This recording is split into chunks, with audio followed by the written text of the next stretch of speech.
It's a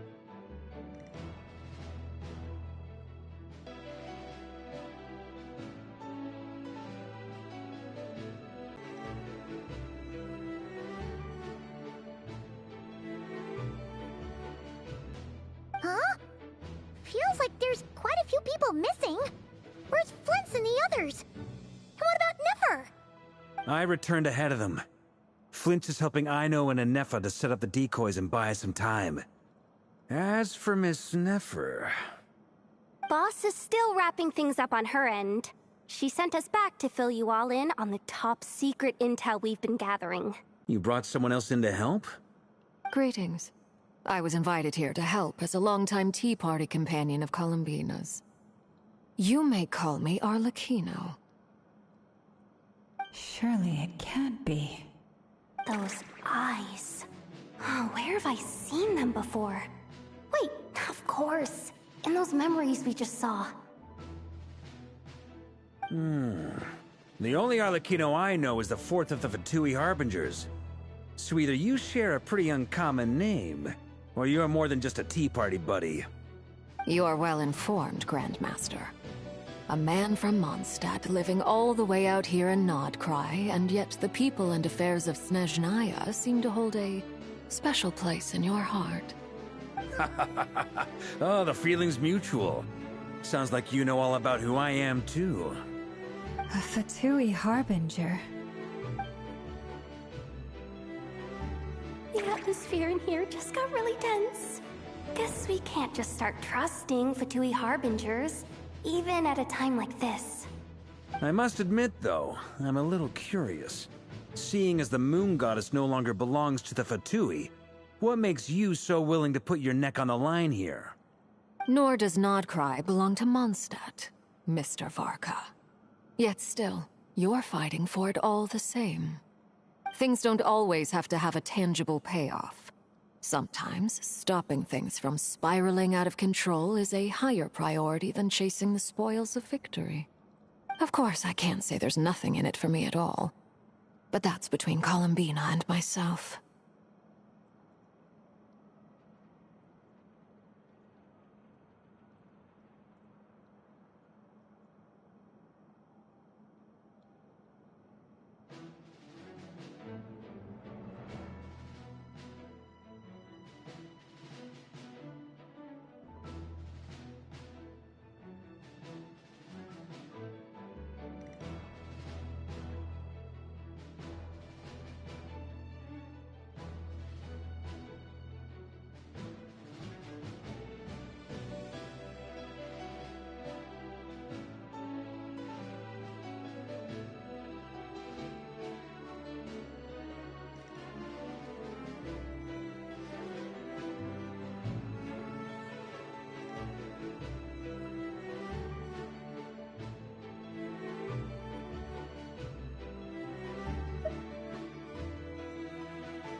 Forgive me. I don't mean to doubt you. It's just that the Fatui really have been the source of many of our troubles. We have our own way of doing things here in Nodcry.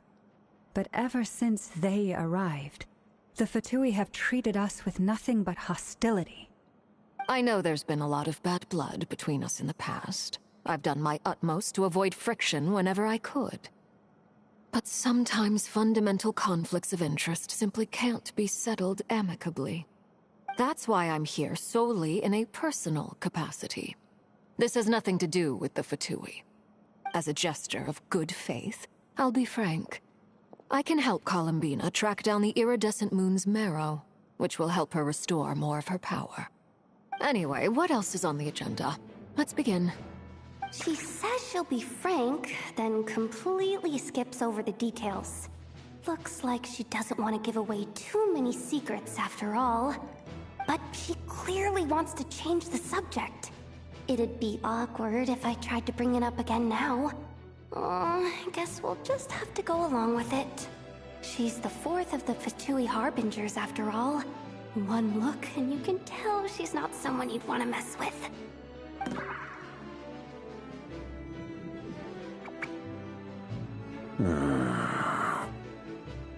Well, since Miss Arlecchino sounds confident in her ability to handle that, we'll proceed to the next topic. Yehoda, time to share that top-secret intel. Alright, listen up everyone. First, we now know that Rerir was originally a Conrian secret agent whose primary mission was to hunt down and assassinate the so-called Dregs of the Crimson Moon. The Dregs of the Crimson Moon? Mm-hmm. In the memories, there was a lot of talk about the Crimson Moon and Eclipse, and a whole bunch of other stuff from the time of Conria. To my knowledge, those were the names of 2 different Conrian dynasties. Long, long ago, it is said that the people of Conria worshipped the Crimson Moon, drawing a mysterious power from its reflection. But one day, a coup saw the Crimson Moon eclipsed, hence the name of the new dynasty that replaced it, and how it became the new emblem of Conria. Still, long after the Crimson Moon dynasty had fallen, the last ruler of the Eclipse dynasty, the Vinster King, still coveted the secrets it left behind. So, he sent the Rehir of Solnari to secretly hunt down the Crimson Moon's few remaining followers. In those days, Rerir showed no signs of madness. In fact, he was as normal as any other person. Oh, and he had a fiancé, or at least a would-be fiancé, called Tholindis. What's the matter?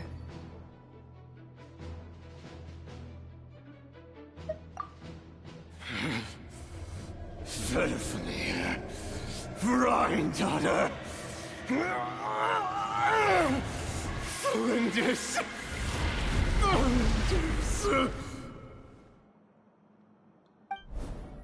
Interesting. Anything else? What about this would-be fiancé of his? Do we know anything about her? Well, she was a researcher at the Universitas Magistrorum, but it felt like she was hiding some kind of secret. Oh, and one more thing. For some reason, Rerir's fragment also contained some of Tholindis' memories, though only a very small portion. Well, no shortage of potential leads, I'll give you that. In any case, it sounds like we can conclude that while Tholindis was still around, Rerir appeared to be lucid and quite normal. Tholindis, it seems, must have been the one thing in this world that he couldn't let go of. Tell me, though, were these pure-blood Conrians we're talking about here? Why do you need to know that? Hold on. If she was a pure-blood Conrian... Oh yeah! Just like how it was with the captain! If we could somehow find her, do you think there's any chance Rerir might regain some of his sanity? It's possible, but it would take a miracle. We can't pin all our hopes on that. That merchant who never knows, Dori Sangama Bay. Maybe we could hire her to look into it. All right, then. Let's keep working in our separate teams. Traveler, Paimon, Kutar, and Miss Arlecchino will go look for the iridescent moon's marrow. As for the others... On the way over here, I noticed that the Wild Hunt monsters had grown even more frenzied in their search for Kutar. At this rate, the people living here will be in grave danger too. So I'm thinking of gathering together some of our followers to go wipe them out. I'll head back to the curatorium and meet up with the boss. Feels good knowing we've all got something to be getting on with. Given that the Wild Hunt has been a lot more active lately, the Lightkeepers have likely begun their own operations too. If that is the case, someone will need to pass the news on to Flint's. I'll hold the fort for now, then discuss our next move with Flint's, Aino, and Anefa when they get back. Alright then. Well, the clock's ticking. If that's everything, we'll be on our way. We'd better get moving too. We'll try to buy you as much time as we can. Relax. Just do your thing. Now, I decided to call in some backup since things are getting so hairy. Our reinforcements should be here any minute now. Stay safe, everyone. Dismissed.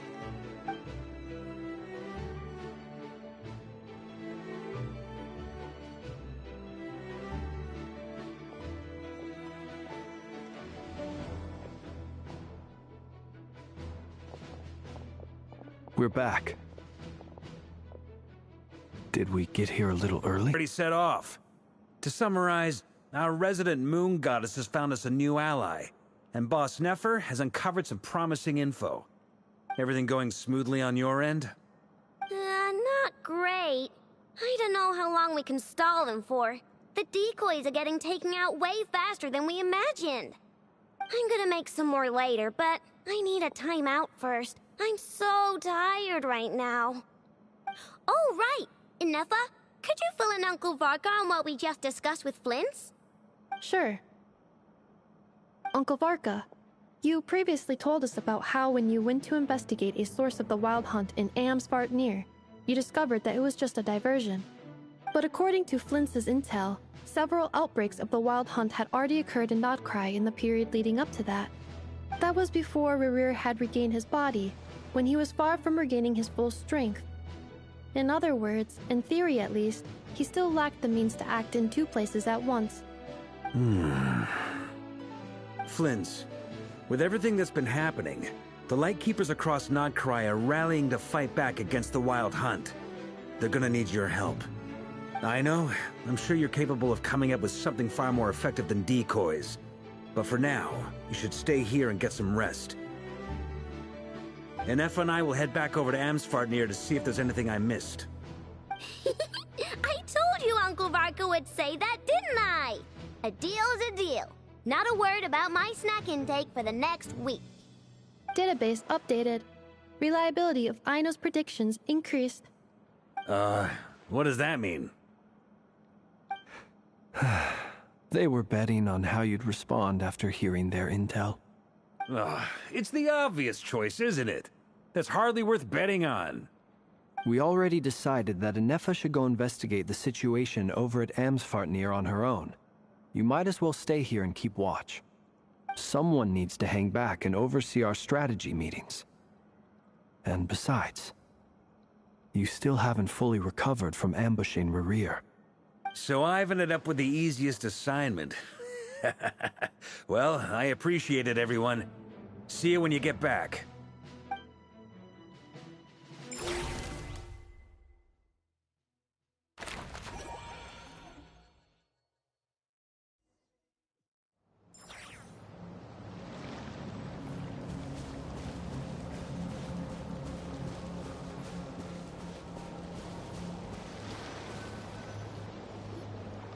Here, this will serve as a good spot to cross over. Arlecchino, hold up a second. Since you brought us all this way, would you mind telling us what you've got planned? We still haven't got the slightest idea what's going on here.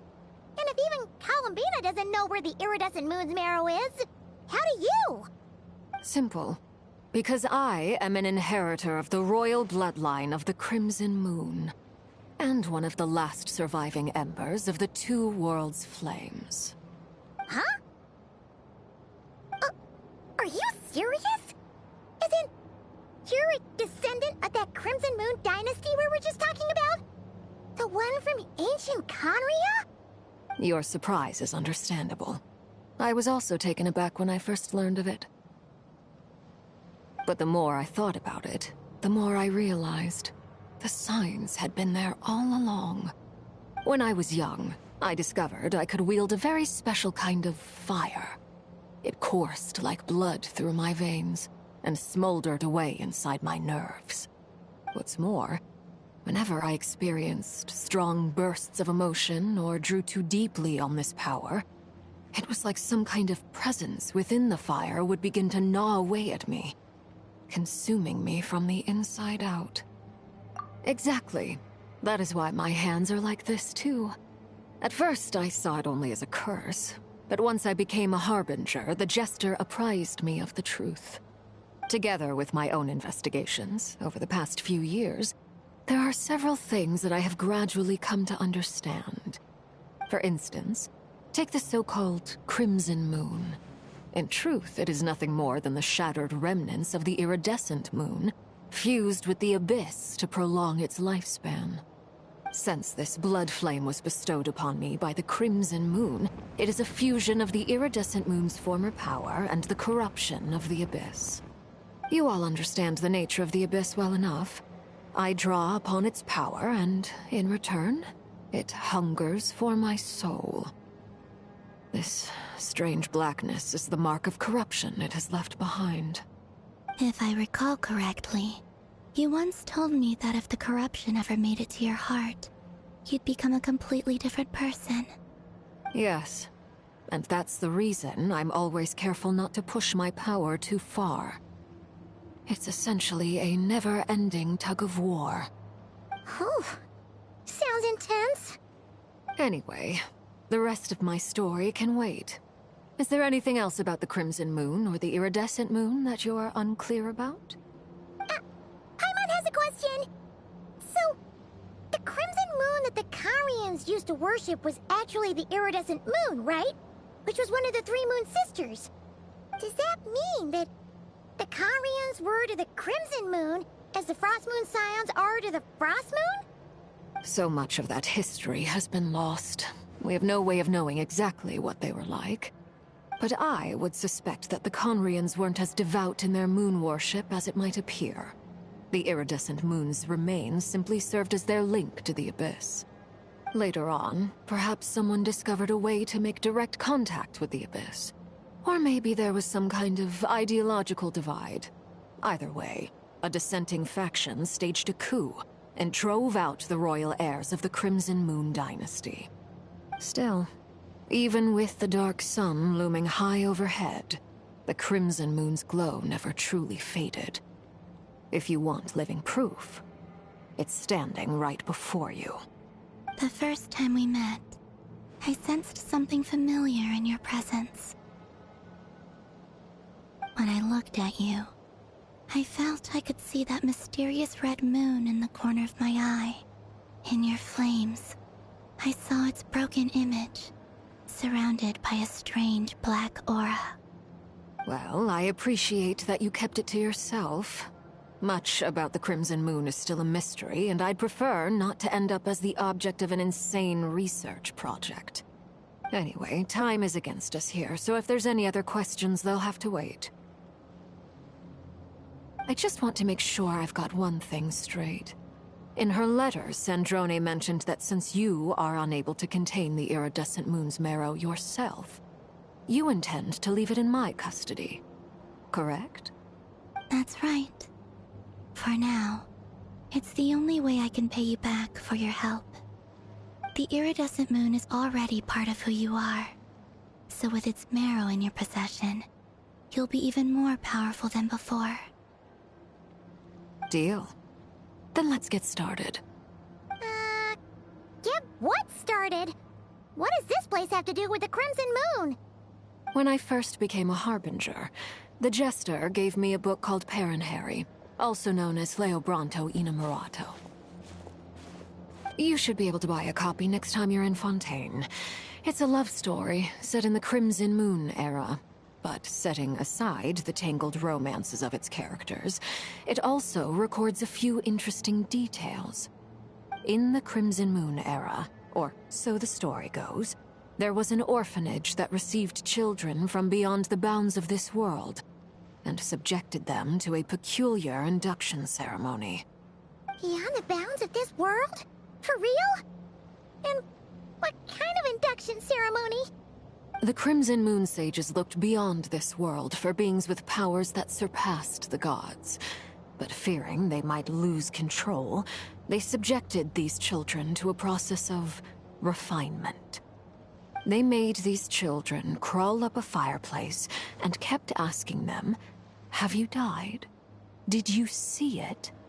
Until they finally admitted to having died and seen a crimson moon.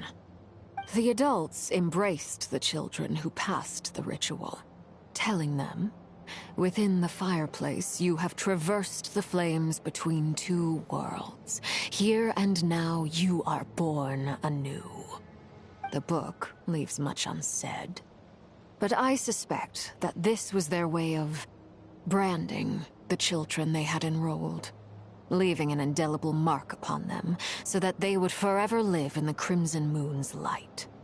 That explains why I can't sense the Crimson Moon's marrow in this world. It makes sense that it would be sealed in a special space that can only be accessed temporarily through some kind of ritual. But there's no fireplace here. Do you see a chimney anywhere? Oh, are we supposed to build it ourselves? Okay, fine. Paimon will go find some bricks. That won't be necessary. The fireplace is purely symbolic. The key to the ritual is crossing the flames that burn within me. Those burned away by such flames leave behind a kind of ghostly afterimage in the world. In the days of Conria, people believed they could be used to bridge the gap between the two worlds of life and death. In short, I can open a passage to that space for you. That's the easy part.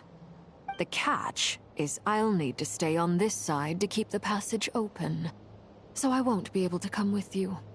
Once you're inside, you'll have to find your own way. Very well. Then I'll open it up. Traveler, spare me a little more moonlight if you would. I may need it.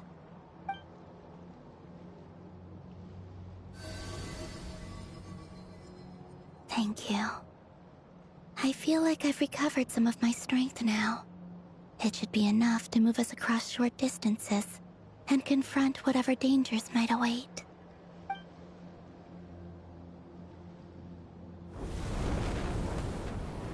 Mistress of the seven hues of ages past, great mother of the present, crimson-clad sovereign of the two realms, by fire severed, by fire renewed, I offer myself now and beseech your descent.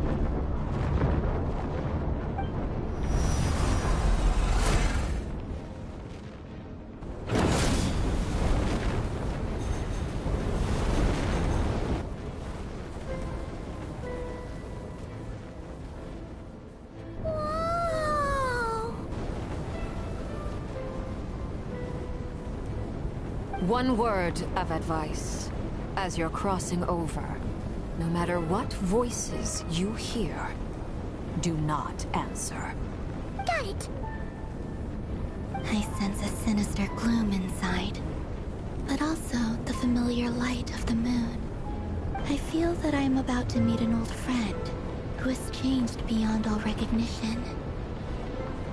All right, let's go.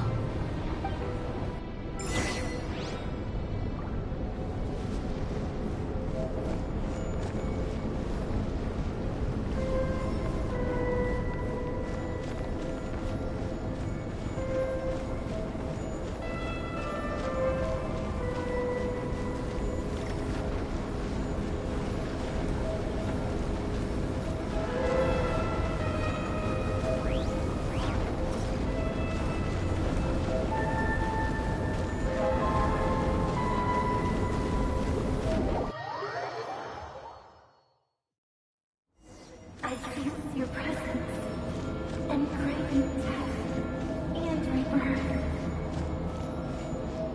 Wait, why are you?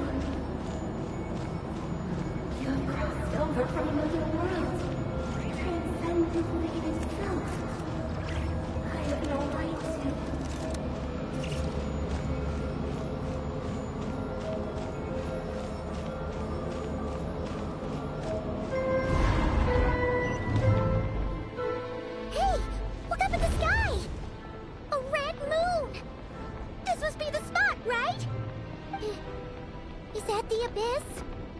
It's practically filled the entire place. What now? What a tragic sight. Fragments of your broken body, seized by the abyss, and hung up aloft like mummified remains. Iridescent moon, was this truly what you wished for? Careful. There's something spooky about this place. Feels like something is lurking in the fog. Paimon's right behind you. Whatever you do, don't run off without her.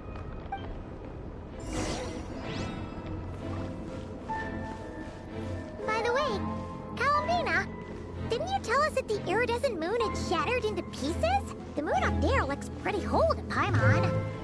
How is that possible?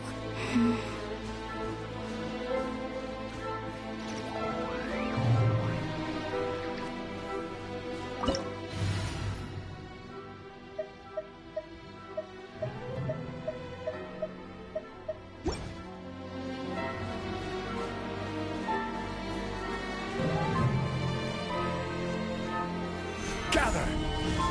Yeah!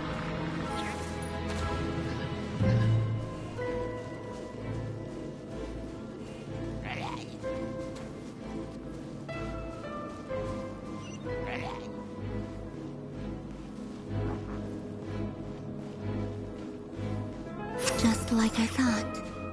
It was only a facade.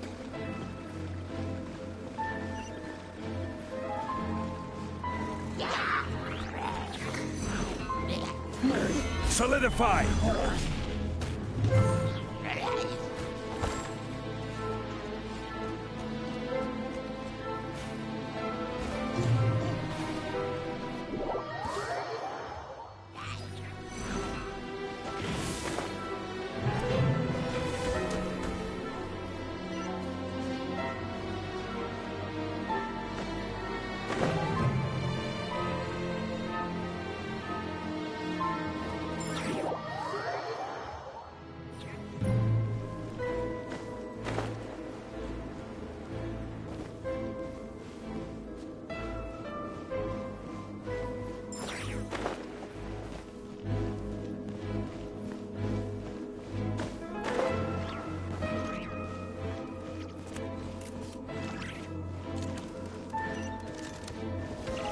Stabilize!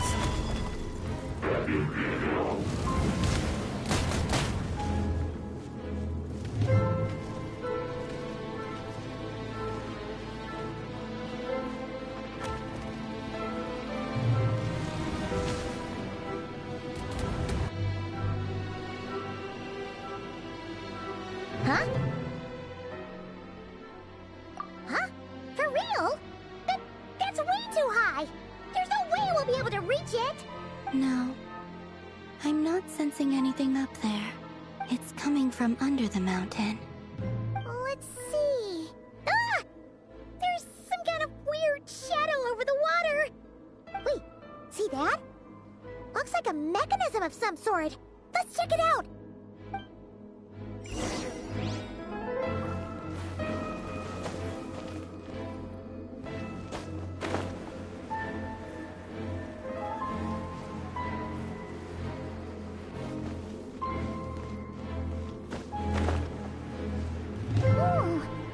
Looks like a device from the time of Karia. Maybe people once came here to study the Crimson Moon's domain, and they left this behind.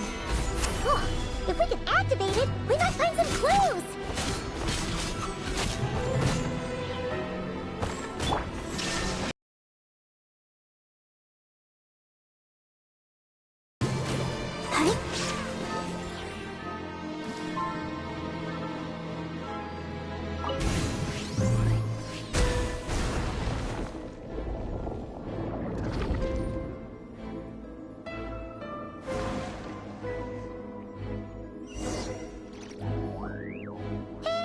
Look at that! Now that the mechanism's running, the shadow in the water looks different. Do you think these mechanisms might be the key to unlocking the secret? Let's try to find more of them! Thalindis, we'll leave the rest of the research in your hands. We'll be heading back now. I hope this isn't ruining date night. Ugh. Mind your own business. Just leave me some snacks on the table. Thalindis? Is that Rearrear's girlfriend? How come we're hearing her? Oh, yeah. So, do you think she was studying this strange space all along? The Abyss has made this space extremely unstable. Maybe that's why some of the things she said and did were preserved here. Like echoes. Or after images. Whenever I see this view, it takes me back to a poem from my childhood. Waning moon, oh lifeless damsel, weeping on the mountain crest. Mourning still in wistful tone, her fragile soul now laid to rest. For me, of all people, to be here investigating the mysteries of the Crimson Moon space, is it a coincidence or something more?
Stabilize!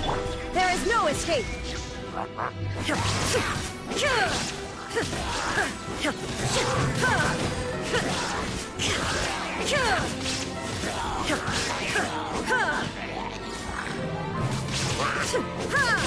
Illusion shattered!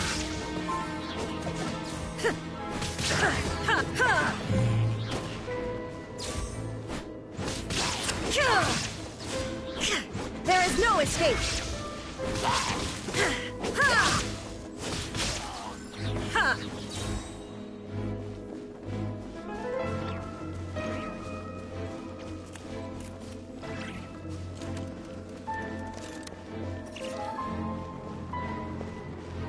Oh, looks like the Abyss has messed up this mechanism.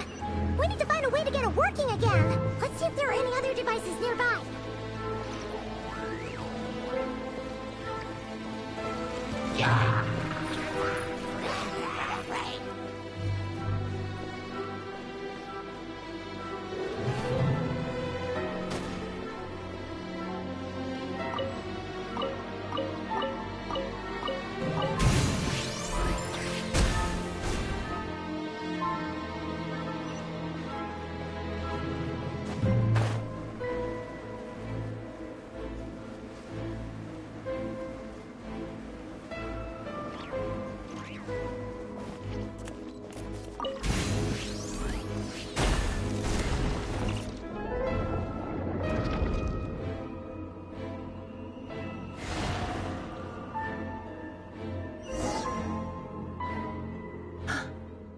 See. So the moon marrow, or rather the power of the 3 moons, is the key to unlocking. If it really does exist, then maybe this madness can finally be put to an end.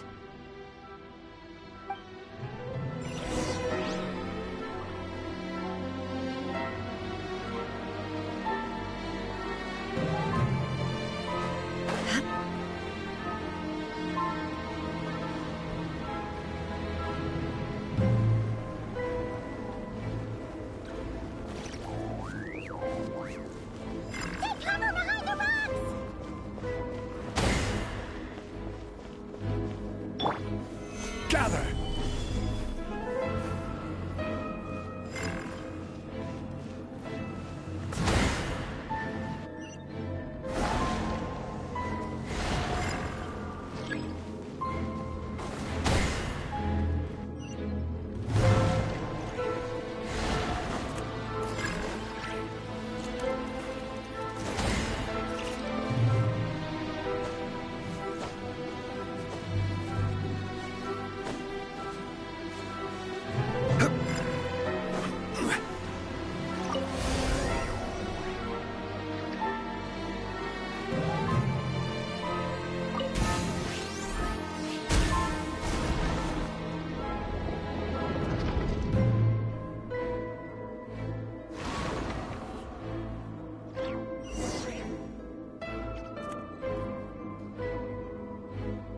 With the Abyss inhibitors in place, I should be able to access the chamber with the moon marrow.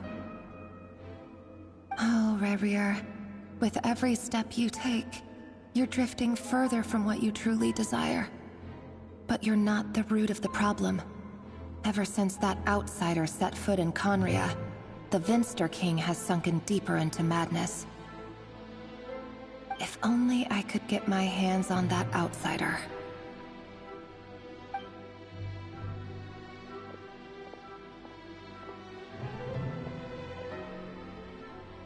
Hey look! The moon's reflection is back to normal! Lindis's voice mentioned a chamber with the moon marrow. Do you think maybe it's hidden in the moon's reflection? It must be. For within it, I sense the fragile aura of a dying soul. Then there's no time to lose! Let's go!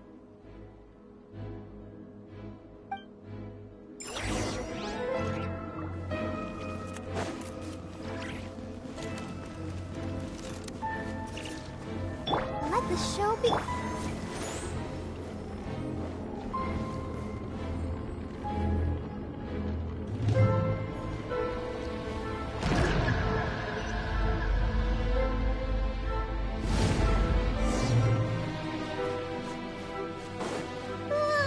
These things are so creepy! Looks like we'll have to destroy them if we want to get to the iridescent moon's marrow!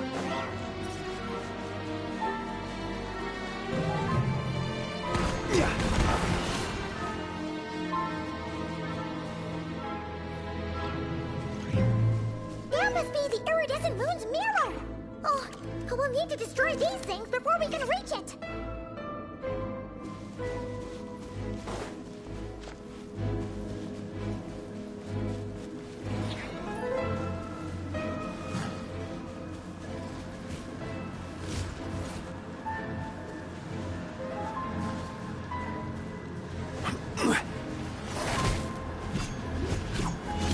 Stabilize! I'll protect us!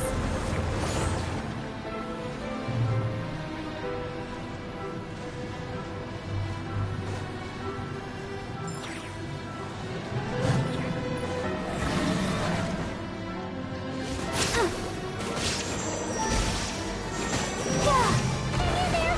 We're so close! Go, Barbara, go!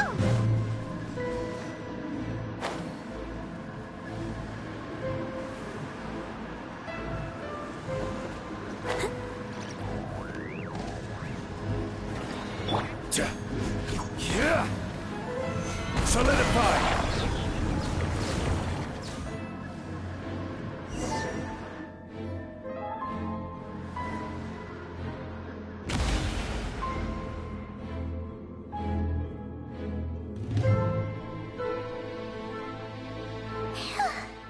We finally did it!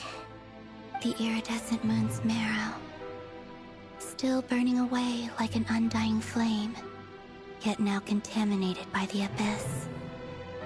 It has taken on a new form entirely. If we can purify the abyssal power within, we should be able to obtain its untainted essence.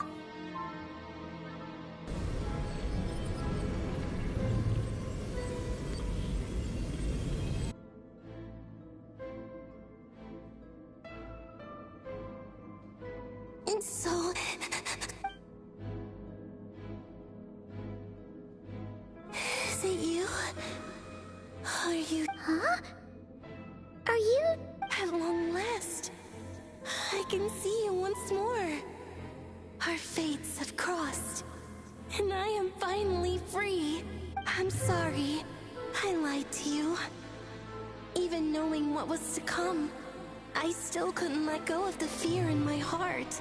As death drew near, the moment the moon shattered, my body began to split apart piece by piece.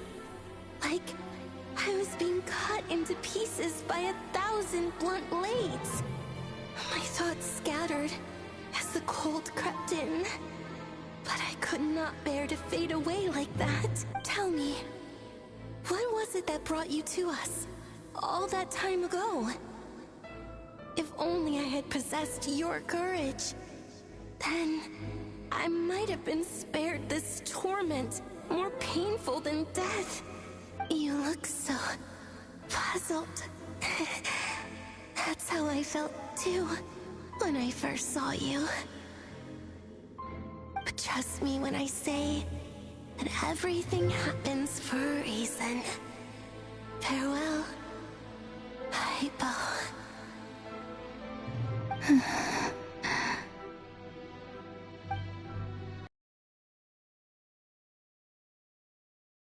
Iridescent moon? It sounded like she was speaking to a long-lost friend. But none of us have ever met her before, right? Perhaps. She took me for the goddess of the frost moon she once knew. For a fading soul like hers, our auras must be too similar to tell apart. But anyway, we've got the iridescent moon's marrow now. That should help you regain your strength, right? Alright, time to leave this place and meet back up with Arlecchino. Let's go!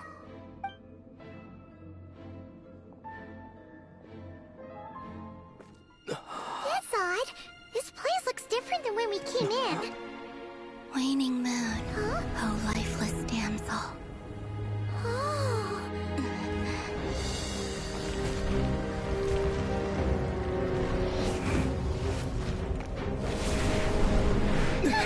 Hurry! The place is collapsing! It wants to trap us here. Who's it? The Abyss? Now we've taken the moon marrow. All that's left here is a dark will. It will show us no mercy.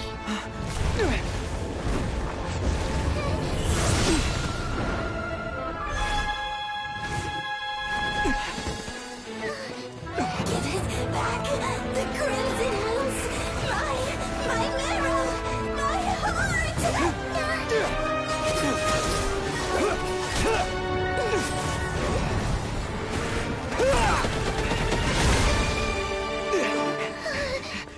Finally!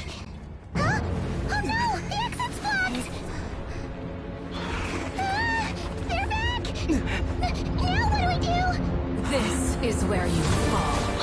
Witness my rise. Hey, it's... What are you waiting for?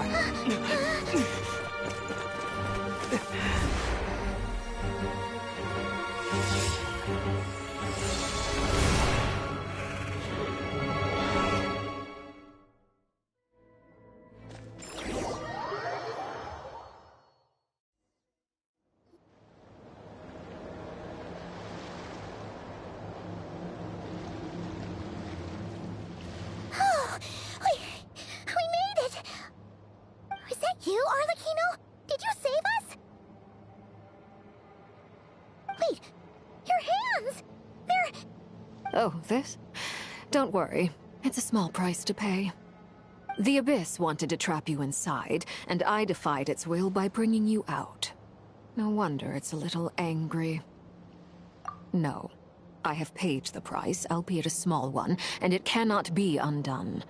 My hands have already fused with the Abyss. Purification would simply destroy whatever's left of them. But surely... Oh, we're so sorry, Arlecchino. Paimon can't believe you'd make a sacrifice like this for us. As much as I'd like to call it a favor, the truth is I was simply holding up my end of the deal. Well, Columbina. Yes, you did your part. And as promised, I will leave the iridescent moon's marrow in your care. From this day forth, may the two worlds' flames burn ever more brightly.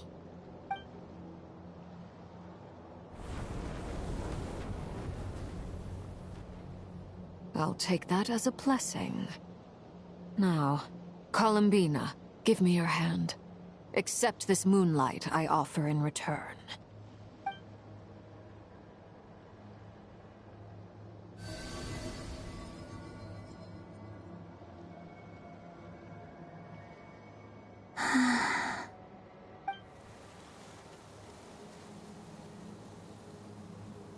Feeling stronger? Hey, Columbina! Are you okay? I'm fine. Our powers are a little at odds, that's all. By the Frost Moon's authority alone, wielding the power of the other moons was always going to be a stretch. Still, I think it's fair to say that your strength has returned. At least to the level it was at as Third Harbinger. It's still not enough. There's no way I can hope to challenge Rayrir like this. Just one more ray of moonlight, if you would. It's okay. I can take it.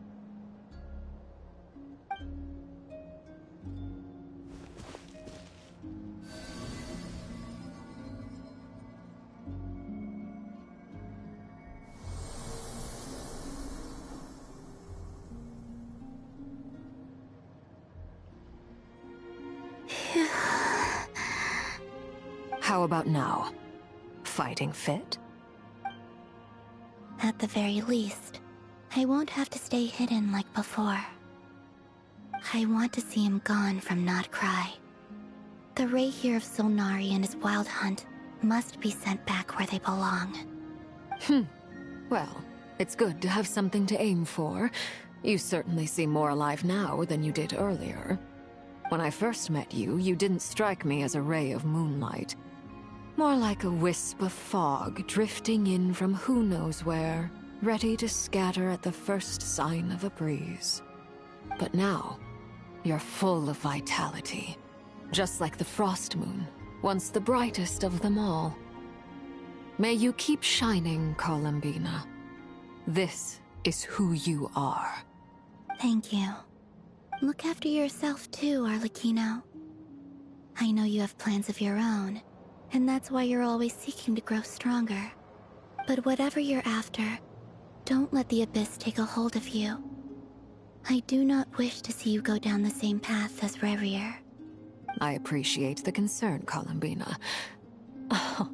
Although perhaps it's time you took a new name. A new name? Kutar, the Moon Maiden, Columbina. They're nothing more than code names. They describe who she is and the roles she's played, but they're not her real name. We often use code names in the House of the Hearth, too. But it's knowing your real name that keeps you grounded. Up till now, you've been living a wandering life, so you've probably never really cared. All I'll say is this. Once you've defeated Rayrir, give it some thought. All right, that's it from me. I'll get you back safely first, then go meet up with Sandrone. You're the best! I appreciate the gesture. It speaks to your good character. Anyway, let's get going. There are more urgent things to do right now than trade compliments.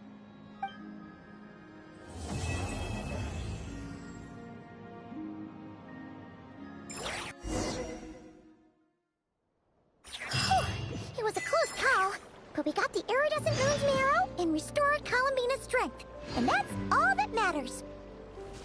In other words, mission accomplished. Paimon wonders how everyone else is doing.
Do you think the others are making good progress? Hope it's all going smoothly. Oh, hey look! They made it back as well! Flint's! Llama! How did it all go? All is well, thank you. Nefer and Yehoda... To Nefa and Miss Aino on the way back. Their work is still in progress, so I suspect they won't be back for a while either. You seem rather cheerful today, Mr. Flint's. I certainly am. I achieved what I set out to do and came away with more than I bargained for. Fighting alone can get quite tedious, but I had the good fortune to run into a pair of brave young warriors. We meet again. How have you been? Albedo! What are you doing here? That would be a natural assumption to make. It's also the correct one. These two courageously lent me a hand while I was fighting the Wild Hunt. When they told me they were Servarka's colleagues, it all made sense. And given how people of outstanding talent tend to cross paths, it's no wonder you're already acquainted. So, who's your travel buddy, Albedo? Why don't you come and introduce yourself?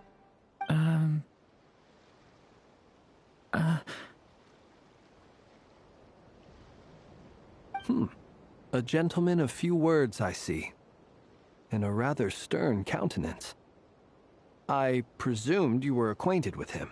Is that not the case? It's nice to meet you. Again. We've technically met before. Wait a sec! You're Minnie Durin! That's right. It's me. I'm glad to see you again. By the way, he says it's okay if you drop the mini. Yeah, I'm not as mini as I used to be. Interesting, isn't it? The first step towards blending into human society appears to be reflecting on whether one's name really reflects who they are. Wow! You look so different! In a good way, of course. It's great to see you looking so healthy. Thank you, Paimon. And although you're as mini as ever, I understand that diminutives don't always convey endearment. I'll be sure to simply call you Paimon, as a sign of my great respect for you. Wow! You're such a smooth talker now. Paimon could get used to this. From now on, you may refer to her as your esteemed guide, Paimon.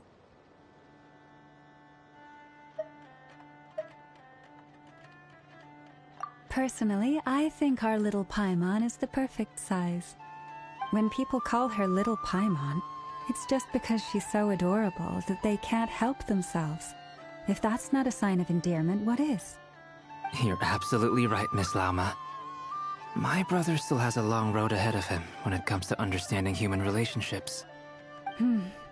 Anyway, speaking of long journeys, didn't Columbina, leave with you? How come she isn't back yet? She's been catching up with old friends. Wouldn't be surprised if she stopped for a cup of tea or 10 on the way back. Uh-oh.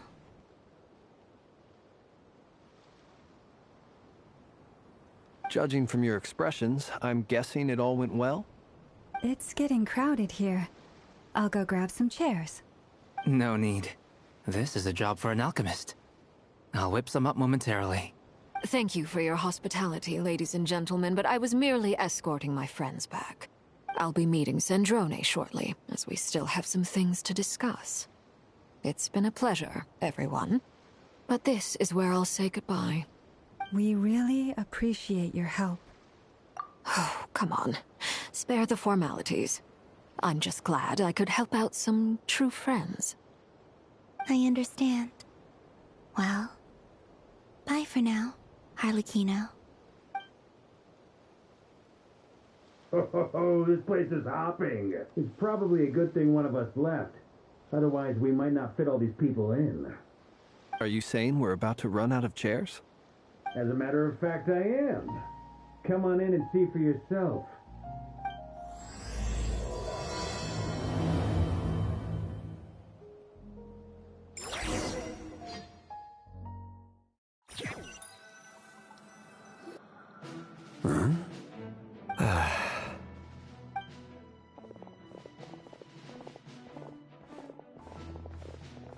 I overheard your little chit-chat outside, by the way. With Miss Columbina's colleague gone, we should be back to the original crew plus the other colleagues I brought in. Though, it looks like we have another new face. Someone else managed to rope in a colleague too? Frankly, you and Paimon are the only people I know here. This here is Deanslip, colleague of Tibet's greatest guide, Paimon, and greatest adventurer, the Traveler. Well, not exactly colleagues, more sort of friends. When someone else jumps in to do the announcing, you know you're speaking to someone important. Let's hear what he has to say. Note to self. Once Paimon knows your name, the rest of the world will soon follow. When he comes looking for us, it's usually something important. Paimon's guessing you've heard about the Wild Hunt, then. From the looks of it, you're about to hold a meeting. If I were to say that the Wild Hunt is our mutual enemy, would that earn me a seat at the table? As the saying goes, the enemy of my enemy is my friend. Mr. Dainsleif, there's a seat with your name on it. Though, I can't promise the same for everyone else. Hey, Albedo, think you can rustle up a couple more chairs? After all this time apart, Grandmaster Varka's first order is to rustle up a couple more chairs. I've missed this. Is he being sarcastic? Hey, he's your brother. Why are you asking us? I've still got a lot to learn about the nuances of human conversation. Trying to decipher Albedo's way of speaking has been like jumping in at the deep end. Oh, good point. Paimon gets you now. Don't sweat it. There are people who go their whole lives without getting the hang of it. You're ahead of the game already.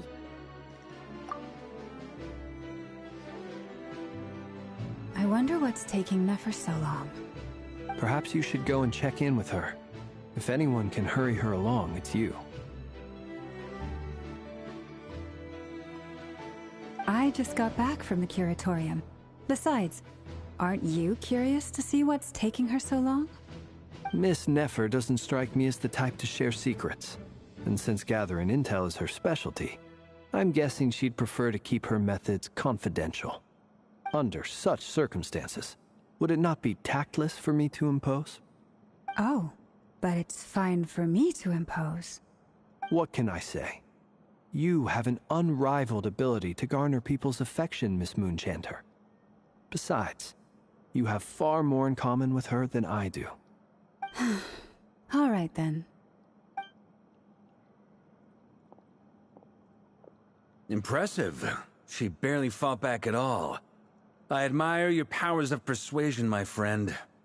As I'm sure Miss Lauma will realize soon enough, the trick in life is to always pitch in with other people's responsibilities so that you can be selective with your own.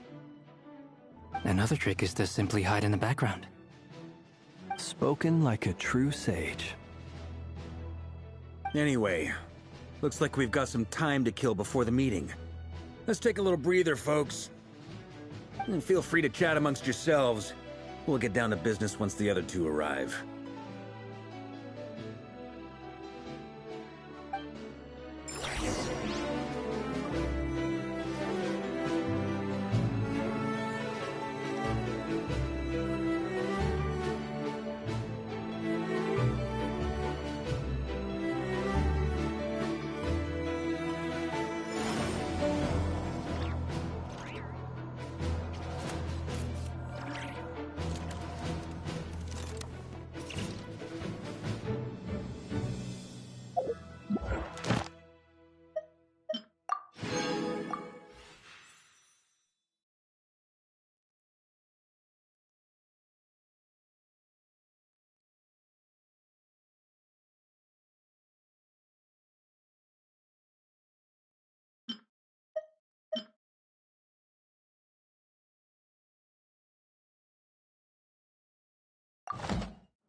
Where do you want to go next?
If you'd like...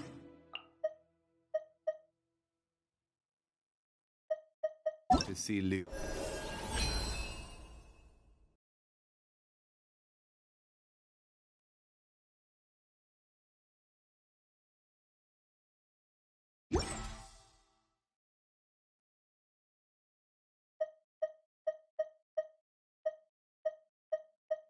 Always talk.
I have a few references.